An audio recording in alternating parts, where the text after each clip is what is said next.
Hi everyone, welcome back to my channel, Misk Rides Horses. For those that are new here, welcome. We hope that you decide to stay and support our epic adventure around the world with equestrian travel and lifestyle changes. I decided to join a cross-country clinic with Ablesse at ICB. You will remember the very first video I uploaded where I took Ablesse to Foy's riding center and we had a riding lesson with Marion, who owns and runs Foy's riding center. And it was a lot of fun. I think in hindsight, had I known that Ablesse loved eventing so much, I would have evented with her. But she has this thing about being very controlling, which I guess is her personality. She's quite a fizzy mare, very opinionated, and she likes things just so. So if I have trained her just so, she expects to be ridden just so.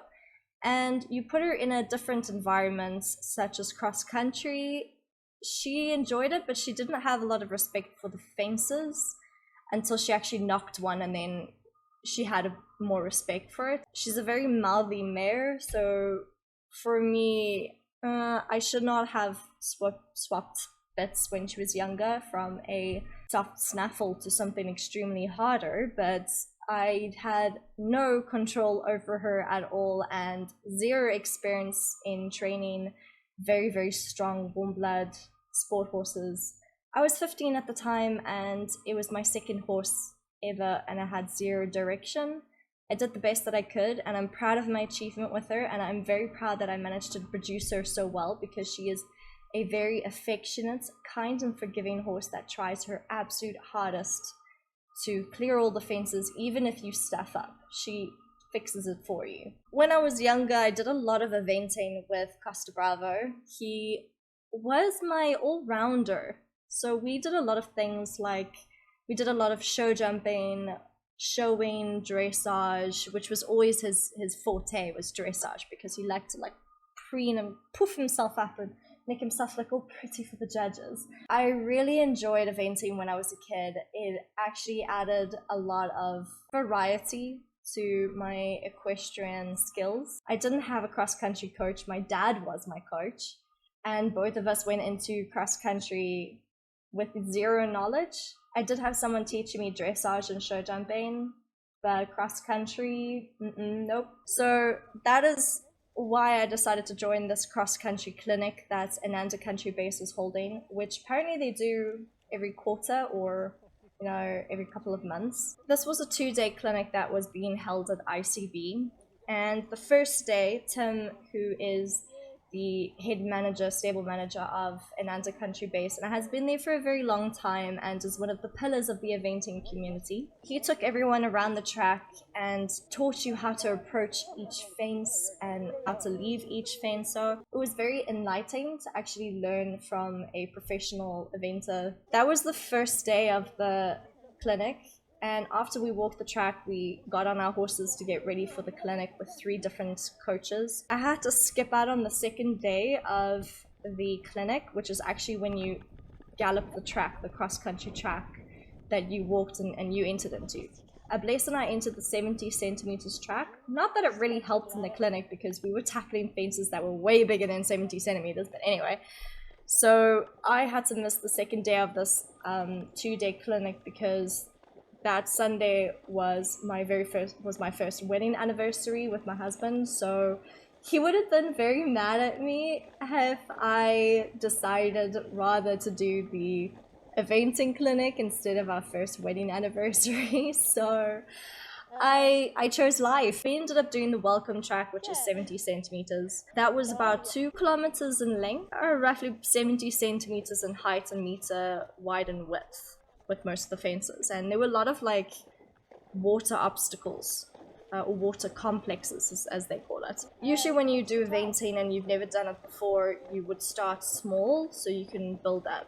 Even if you're show jumping 1.30 meters, it's better rather to start small in your first ever meeting rather than just jumping straight ahead to the novice or 1-star, 2-star level, because yeah, that's actually being quite unfair to your horse. Once we finished our guided tour of the tracks, we got on our horses and we headed over to the first few coaches that were stationed throughout the 100 acres property. Each coach taught us something completely different. They tackled each different phase of eventing and our skills that we would have to use to maneuver around a course safely and clear and within the time. Hope you guys enjoyed that entire clip of us having a lot of fun and my GoPro feigning a lot of the times, especially by the water complex. Don't know why that was doing that, probably the pins wasn't secure enough, but yeah. Ablesse and I had a lot of fun that day. Even if we aren't eventing, and if you don't want to do eventing, or your parents say no, it's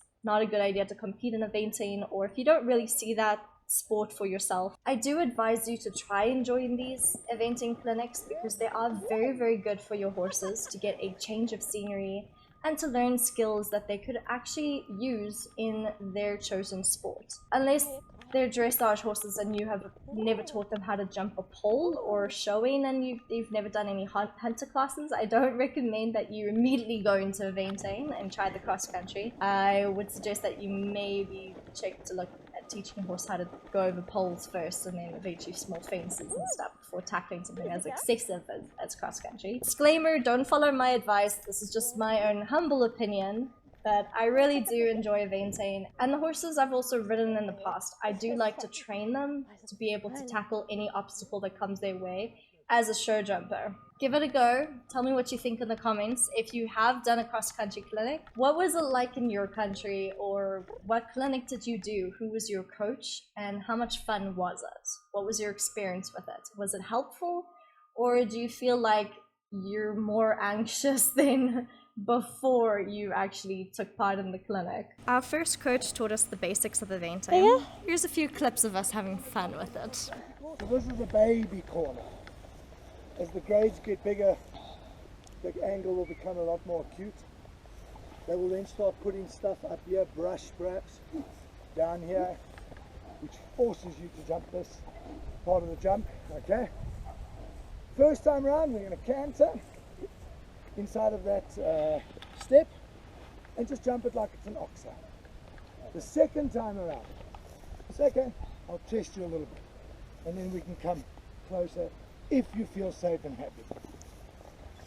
With the corner, what I would do, walk my cross-country course, I pick a spot in the distance.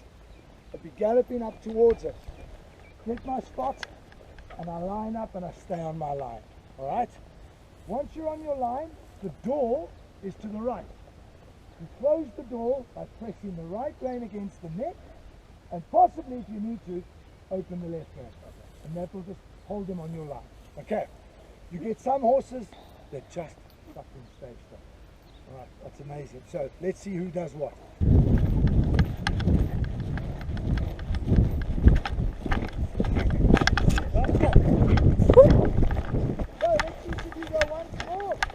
Come 5 centimeters closer to the side.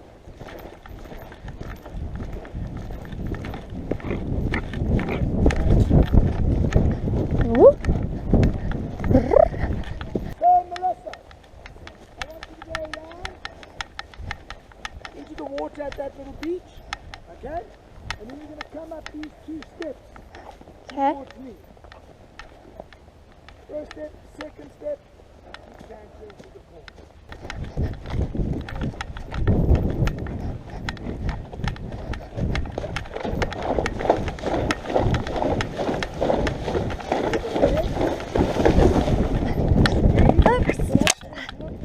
Keep going, girl. Oh.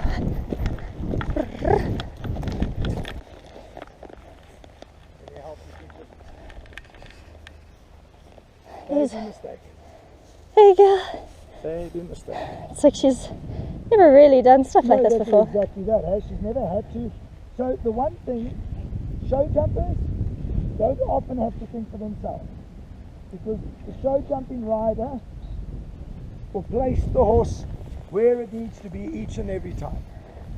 Like I said earlier, things are going to go wrong. Yeah. And either they're willing to do it or they're not, whatever, but they need to learn. So let's go down now, down the step, and hopefully into the water, and if you can, up the little island and over the little upright on the middle of that island of the water jump. Okay. Yeah, so we've been up.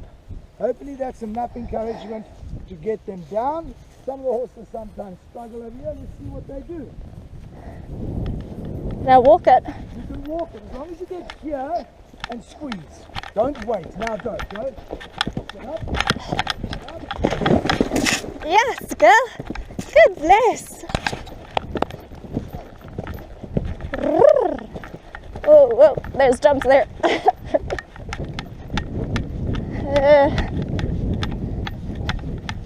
Can I get down from here? Yeah, no, come on, yeah. You're going to jump the board like you just jumped it now.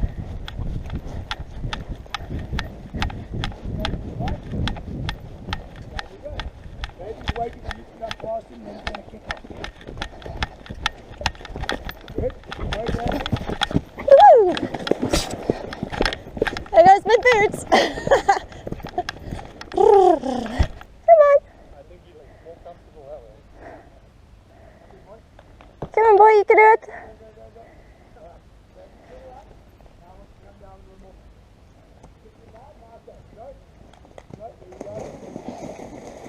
Good boy. Some of them want to rather jump than step down. Yeah. Okay, just keep that in mind, alright. Melissa, small upright, into the water, up the steps, to the corner jump. Okay? Follow? Okay. Yeah, you can. You can try it. Yeah. Yeah. No speed. Right in the bounce, Melissa. Right in the bounce. Good girl.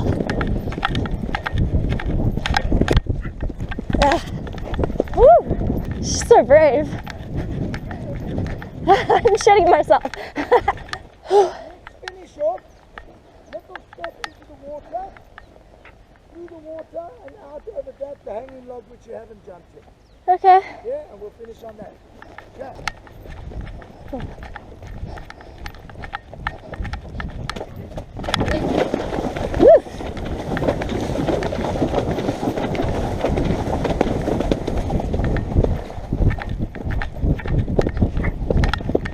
Ooh.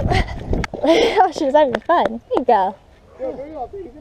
Even if eventing is not your thing, if you're a show jumper, I've always believed that even a little bit of this kind of work Always helps. is just good for them. It's really, really good for them. And the same with the dressage horse. Why can a dressage horse not come and do some baby stuff like this? Just gives them something different to think about. I'm not sure where you guys are going next. Do you know? No idea. Not really. So why don't we rotate this way and find Shane on shit lane? Okay, pause. So let me give some context behind shit lane. This is shit lane. It is literally just a gallop track uphill. If one horse starts galloping, the rest of everyone else will do the same, and at least one person will scream, "Oh shit!" as their horse starts bucking and freaking out, and they fall off, and off the horse goes. I've got drinks here. Anyone want to drink? Oh, yes, please. There are 2 buckets of water for your horses. Come, girl, let's just see if you can drink some water. You're welcome. It was awesome, eh? I was like really like shitting myself down that bank. I suppose the saying goes, you can lead a horse to water, but you can't make it drink. Drink the water. No. Just drink the water, please. Hydrate yourself, please. My wife had an amazing little thoroughbred a couple of years ago. And for the first year, every venue that she went to, she got eliminated at the water. And at the end of the show, we would just go back and we do what we did with you. It's loose. Thank you. And after that, never looked at another water jump again. So yeah, you just got to educate them. Oh, Nice guys, nice meeting you. It was nice meeting you too. Enjoy the rest. Our second coach, Sean, one of the top eventing riders in South Africa, who also teaches and exercise rides at Ananza Country Base. He taught us about the importance of timekeeping. Right, so how was the water change? Holy crap! It's good. You guys enjoy It was fun, but there was one point where I almost shat myself. I hope Patrick made you at least do those 3 steps jumping down. Oh, I did. You made me do everything. Nobody No one fell. No. You didn't think. So now, in cross country, we've got a lot of things going on. We've got courses, long courses, with lots of different jumps. You've got judges, you've got the pressure of a competition. The one thing that we can do is practice our pace and practice our rhythm. We've gone out in the country and we've had a canter and we've practiced it. And we've sort of felt more or less what it is and what it should be. But you could practice it at home. I mean, we've got the best facilities here to practice it. So come out, practice it every now and again. Then when you're going around your cross-country course, you can ride with feel. Another thing you can do is you can ride with watches. The problem with watches is you tend to ride to the watch and not the feel. And that could sometimes be wrong. It's nice because you know exactly what time you're going at, but half the time you spend looking at your watch, not where you're going, you can make a mistake. You also become fixated on your time. At some places, some venues, in the country base, it's very difficult to run in the time. If you're running 1 meters here, and you can run in the time, you've done an amazingly good job. When you come around, you gallop, and you're going as fast as you can, and you get there, and your watch is going off. But if you're panicking, you're going to make you go fast, and that's when you can make a mistake. Northern Farms is the other way around. It's quite a slow venue.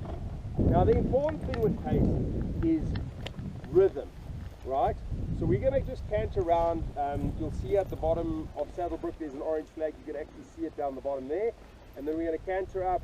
We're going to turn right. We're not going to go over any of the jumps the first time. The second time, if you want to do 1 or 2 of the jumps, you can. But this section is more about time, so you don't have to jump because you will do quite a bit of jumping with 4 afterwards. You're going to go to the end and then you're going to turn up, but you're not going to go all the way straight up. You're going to turn in where that tire jump is and canter up the hill, and you can actually see, you can see the uprights along here, and then there's another orange flag. You'll see it just over here where we'll stop at. Now, how does cross country work? How does the cross country timing work? So Tim will go, or they don't actually go around anymore with a wheel. They check it on Google Maps. We're getting highly sophisticated now. And from Google Maps, they'll work out a distance. They'll work out that the track is 4.3 meters long, or whatever distance it can be.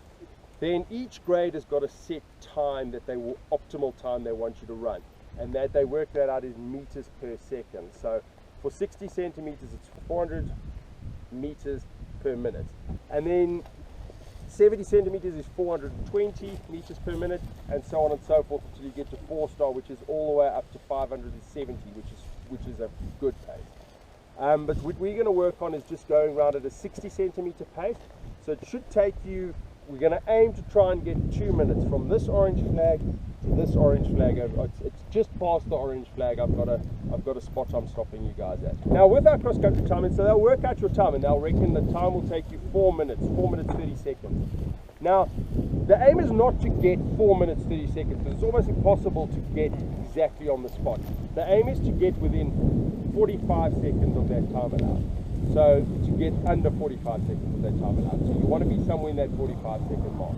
So whether it be 4 minutes or 4 minutes 15, you then under that 40. If you go faster than 45 seconds, you get time penalties for going too quick.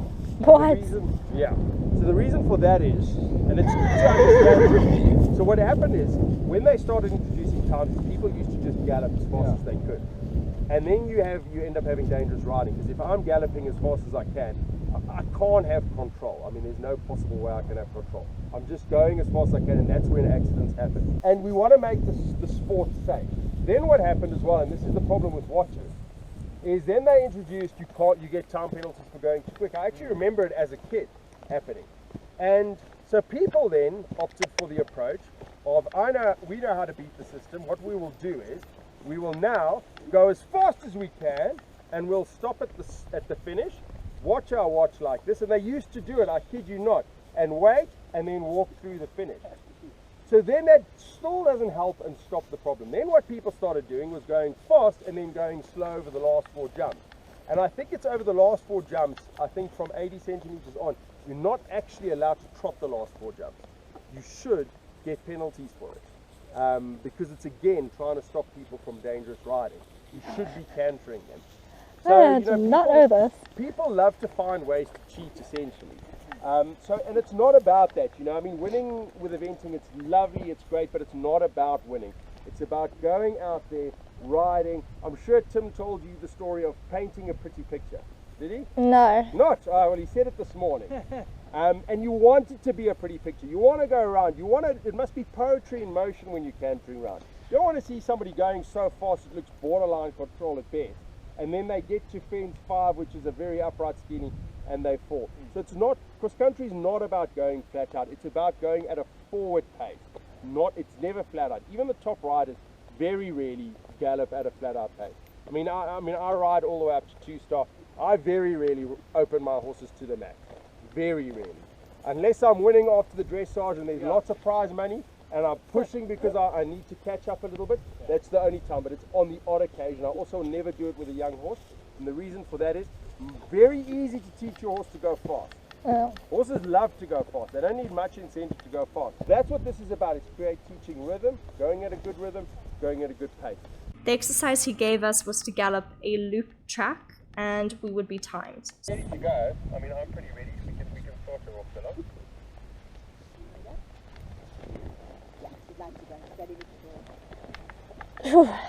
I'll count you down.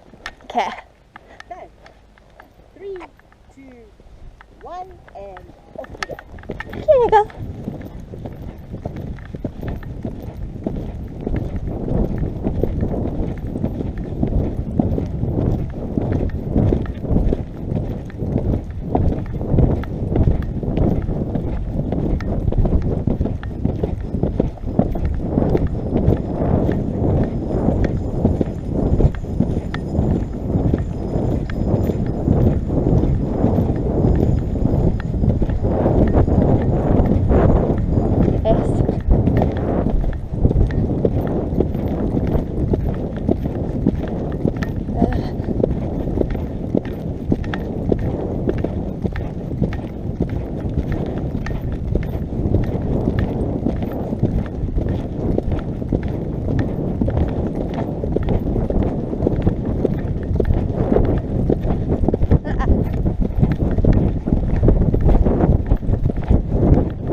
Oh, it's pretty fun, but I started losing control there, and I was like, go with that, just go with that. Yeah, you're just going to take it off. Yeah.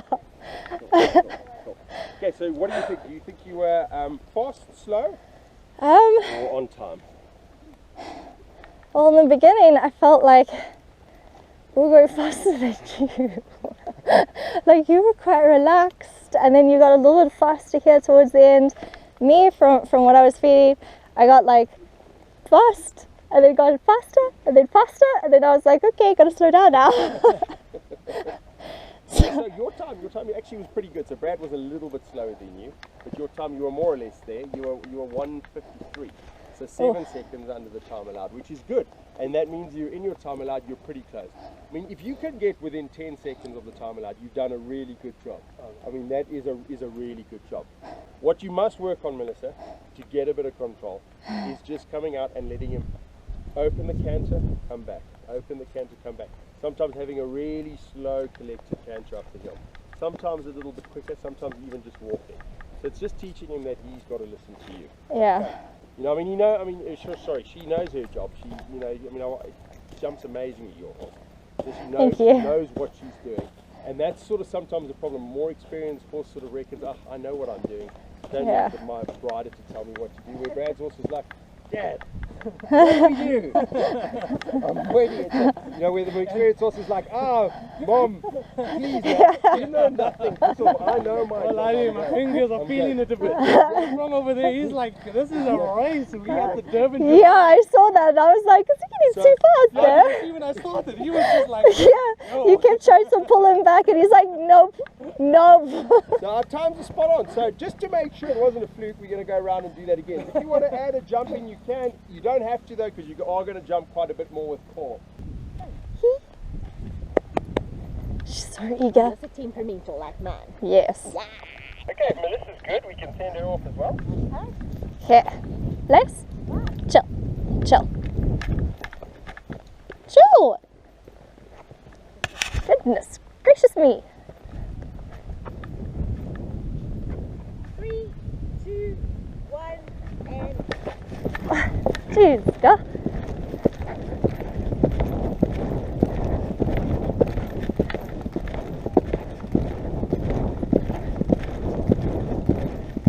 Nice leisure pace.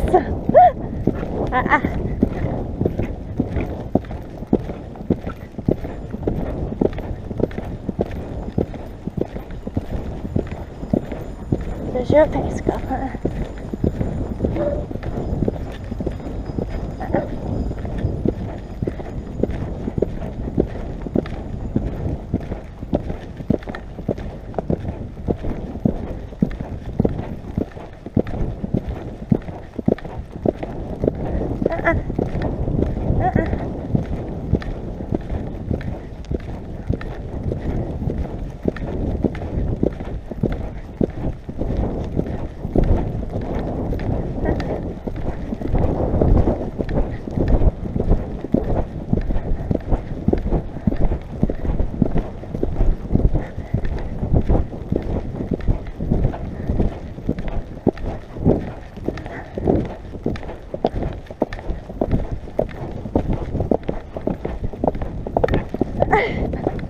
Every time.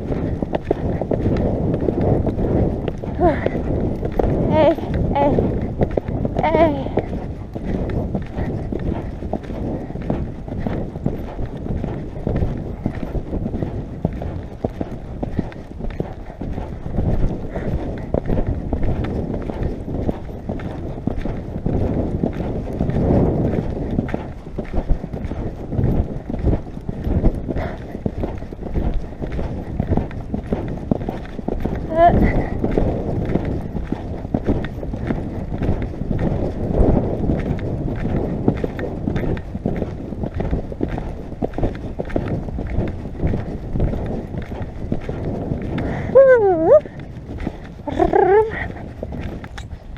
Good me.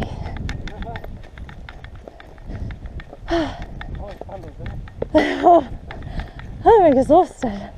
Holy shit. Yes. we're like, let's skip the last one. Yeah. Let's go before no one notices. That's good, and it's another reason to come out here and camp in your light seat. Yeah. If you think this is you're not even 1 kilometer, and it's 900 meters to that flag. Now, a cross-country course is 3Ks? no, the 60 centimeters is between 1.5 and 2K, so it would be double this. Wow. But if you go up to 1 star, then you're looking at about 4.5, 5Ks. 3-star? 3-star, yeah, I think 5-star. 5-star can be 6 kilometers. Wow. I've got the exact distances on the rules, but yeah, no, it can be quite a distance. And then when you ride 3 horses, No way, that's tiring. That's right. but it's practice. It's practice, and the only way you get fitter is by practicing. So come out. You come out a lot. is come out and just practice a little canter. Okay, so the moment of truth, who do we reckon is the winner? This one? I think you were eating it. I think I felt like I went slower this time. I also thought I went way slower, but then I was like, wait, I was slower the previous times. No, yeah, I don't know. I think I got like over 2 this time. Okay, so Brad, you were coming along a little quicker, and then for some reason you slowed down just before I was going to stop you, so that saved you. So you got 1:57, so very close, very close.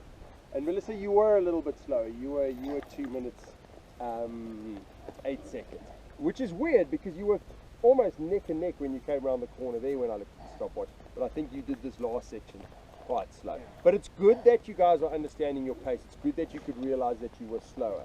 Yeah. All right. It was good that you could realize that you were more or less slow. Although, I mean, you can't sort of say to me I was going faster and then slower and then I don't know.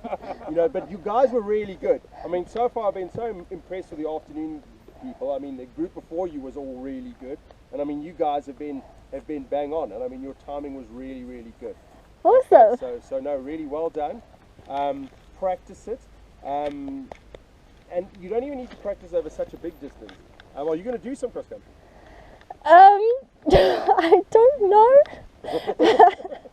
I'm kind of doing it just to pick up a bit of confidence myself and for her to stop relying on me so much. Cool. But yeah, I'm not sure my dad would approve. No.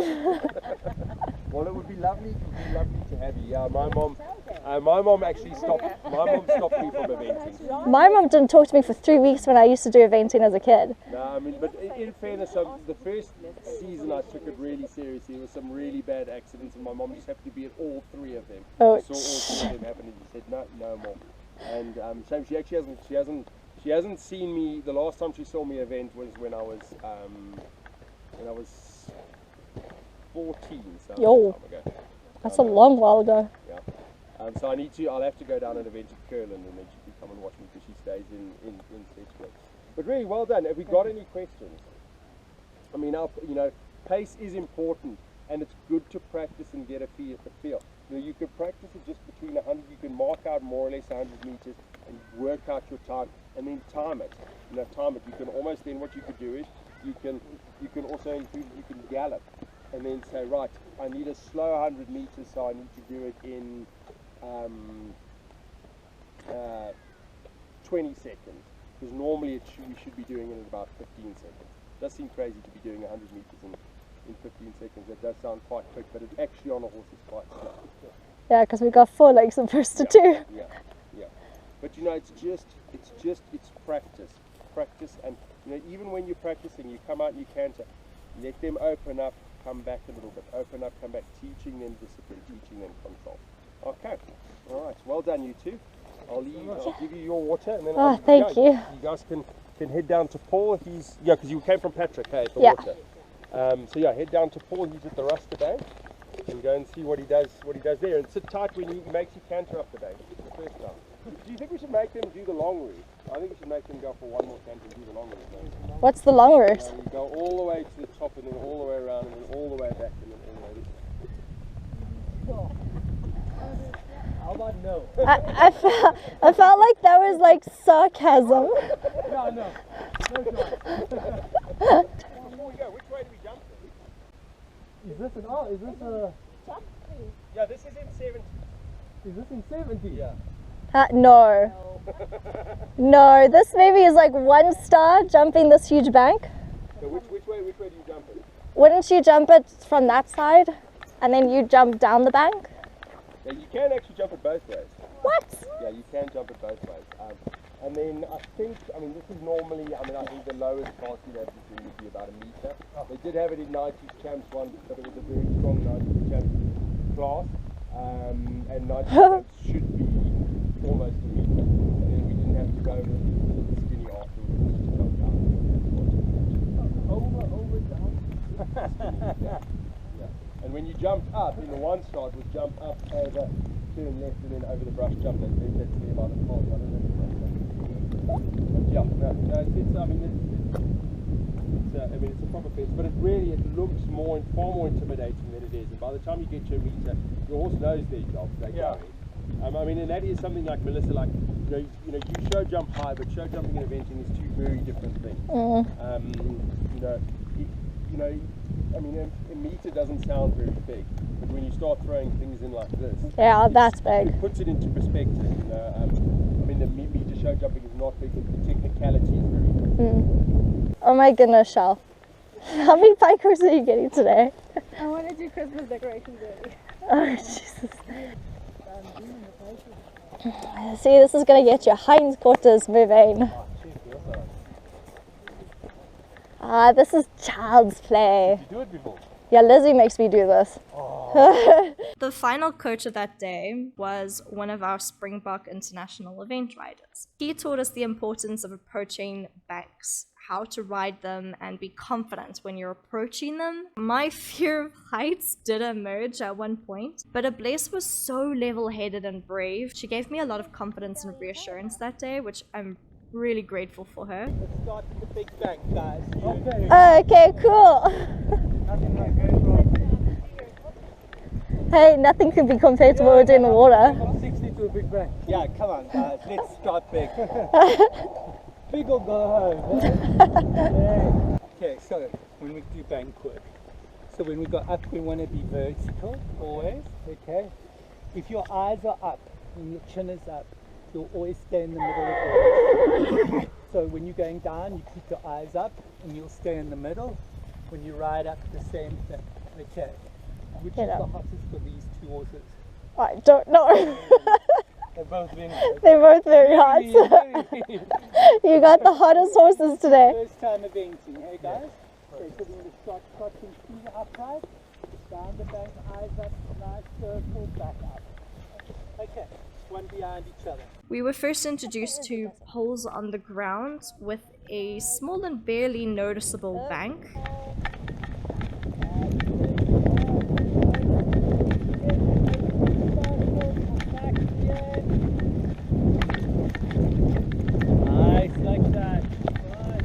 Eventually, we were jumping up and down steeper banks.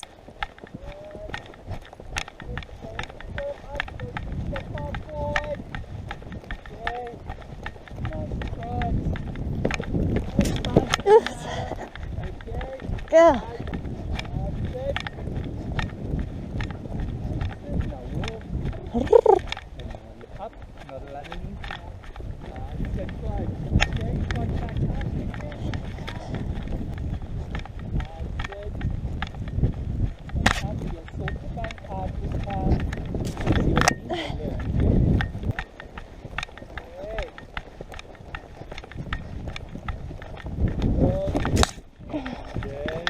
Good girl.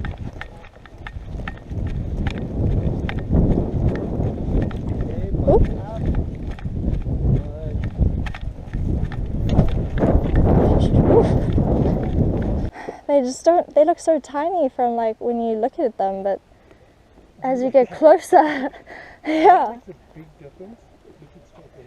Look straight ahead.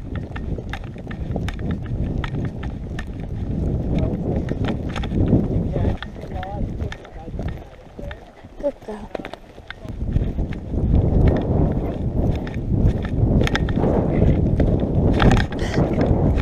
And that's not the end of the world. As long as you stay balanced. Okay. You don't want to fall forward going under. Stay always up. Okay. Stay balanced on up. Okay. You fall forward, they go down faster and lose their balance. Okay. So we're going to go trot that, land round, canter up, and jump this. Okay. Body up.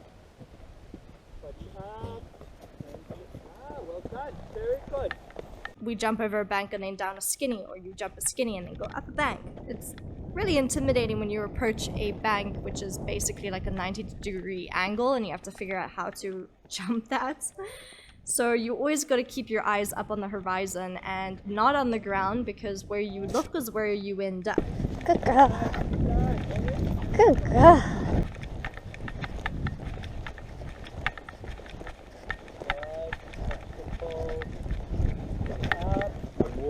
Whoop. I was very grateful for the derby training that both Ablesse and I had over the years of training. I know you're getting tired, girl. No, you're getting tired. Hang on.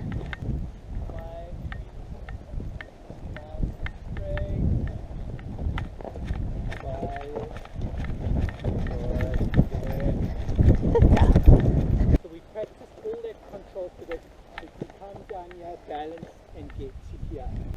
We're going to just trot, okay? Turn, hop the arrow. Yeah, on the bottom. So they get almost where that footbridge is, and then turn left. Nice, straight, left on. Walk or a trot? Halfway down the bank and start to trot to the area. Okay, walk, I'll not jog. Eyes on the area. So you line up, look for the area, eyeball,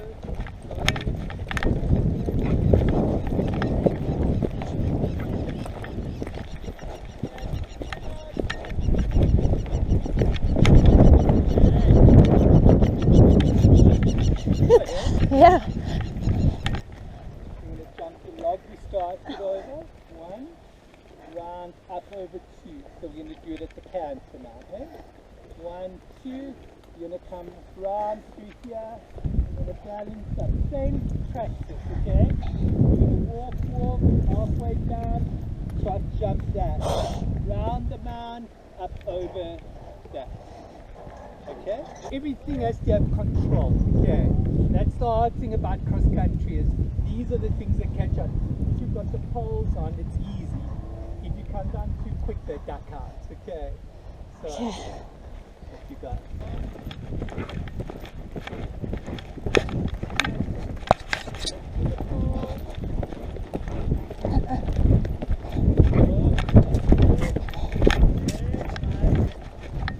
Whoop. That's it. Halfway down, now go forward.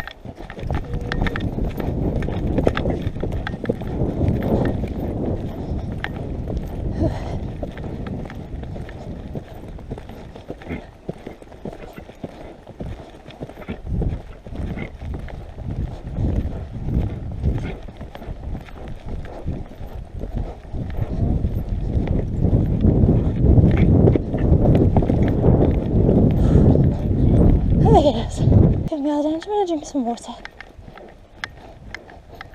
Yeah. Yeah, water. No. Water. Still nothing.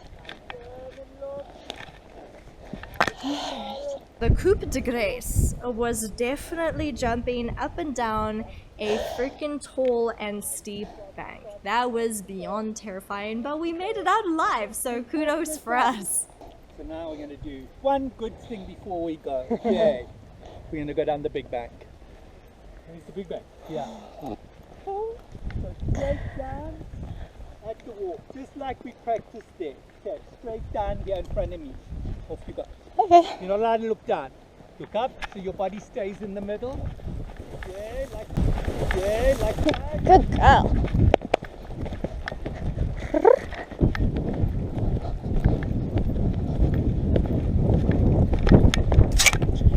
Good girl. Right. Nice. We're gonna now go down like we did.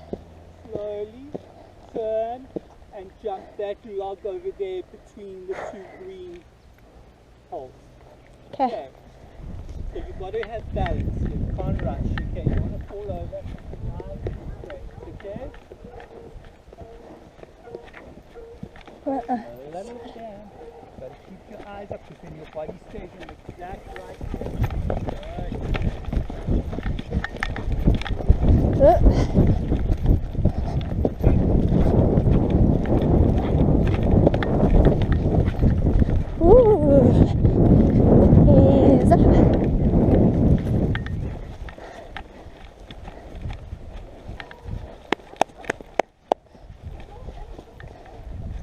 That got your adrenaline going. Yeah, pretty much. Like I said, comment what you think about this cross-country clinic and previous clinics you guys attended. I would love to know in the comment section below. Don't forget to hit subscribe and see you in the next video. Bye guys!